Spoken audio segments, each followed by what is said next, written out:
មិនហ៊ានប្រឈមមុខឬមិនចង់វែងឆ្ងាយទេវព្រឹកវាយបកទៅកាន់ DJ ក្តាប់វិញយ៉ាងចាស់ដៃ DJ ក្តាប់បានធ្វើឲ្យមានមតិប្រតិកម្មជាច្រើនបានបង្ហោះសំណេរមួយទៅកាន់អ្នក Hip Hop ដែលស្របទៅនឹងភ្លើងកម្ដៅរវាងលោក G David និងលោក G សុជាតិកំពុងផ្ទុះឡើងសំណេររបស់ DJ ក្តាប់បានធ្វើឲ្យទេវព្រឹកចេញមកតបតរហូតធ្វើឲ្យអ្នក rap ជើងចាស់រូបនេះបានលុបសំណេររបស់ខ្លួនចោល DJ ក្តាប់បានបង្ហោះសំណេរថាឲ្យអ្នក Hip Hop ស្រុកខ្មែរអើយក្រែងមុនខ្លាយជាអ្នកមានរកស៊ីមានបានប្អូនក៏ធ្លាប់កាត់ចេញពីអ្នកក្រស៊ីអត់សុំឃ្លានដែរកុំភ្លេចខ្លួនលឿនពេកប្អូនសល់អ្វីខ្លះជារឿងរបស់ប្អូនតែសុំកុំមើងងាយគេការលើកឡើងរបស់ DJ ក្តាប់បង្កើនការចាប់អារម្មណ៍ភ្លាមអ្នកខ្លះចោទថាសំណេររបស់លោកតម្រង់ទៅកាន់លោក G David ជុំវិញការនិយាយរបស់ DJ ក្តាប់និយាយទៅកាន់អ្នក Hip Hop កុំឲ្យនិយាយមើងងាយគេកុំភ្លេចគ្រាកំសត់កំរមុនពេលមានបាននេះបានធ្វើឲ្យទេវព្រឹកបានចេញមកការពារស្វាមីរបស់ខ្លួនបានចោទទៅកាន់ការផុសរបស់ DJ ក្តាប់នេះមានជាប់ពាក់ព័ន្ធនឹងរឿងនៃការឡើងឬអត់ដោយសារតែត្រូវរឿងពេកអត់ទ្រាំ share មិនបាន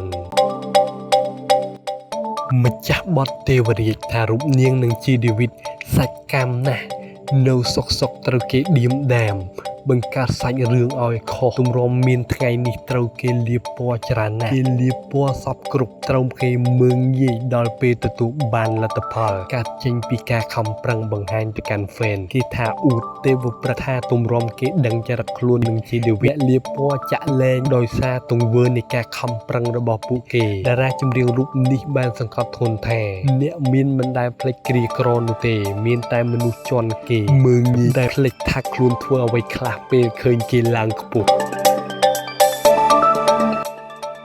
ក្រោយពីមានការចែករំលែករបស់ទេវព្រឹកនិងមានមតិប្រតិកម្មយ៉ាងច្រើនគេសង្កេតឃើញថា DJ ក្តាប់បានលុបសំណេររបស់ខ្លួនដោយបញ្ជាក់នេះជាអ្វីដែលលោកគ្រាន់តែនិយាយគ្រាន់តែចង់ប្រាប់ប៉ុណ្ណោះម្ចាស់បទសូរ៉ាបានបង្ហោះថាខ្ញុំគ្រាន់តែចង់ដាស់តឿនក្នុងនាមជាអ្នកស្រឡាញ់ Hip Hop ដូចគ្នានោះទេនេះបើគិតថាខ្ញុំខុសឲ្យខ្ញុំសុំទោសផងដោយមិនឲ្យចាញ់ចិត្តទេវព្រឹកបាន share និងភ្ជាប់ជាមួយសំណេរថាចឹងមានន័យថាបងប្រុស involve ចូលទៅក្នុងរឿងហ្នឹងមែនចឹងបងផុសមិញថាឲ្យអ្នកណាគេឲ្យប្រកាសជួយបញ្ជាក់ឲ្យច្បាស់ក្នុងនាមជាអ្នកស្រឡាញ់ Hip Hop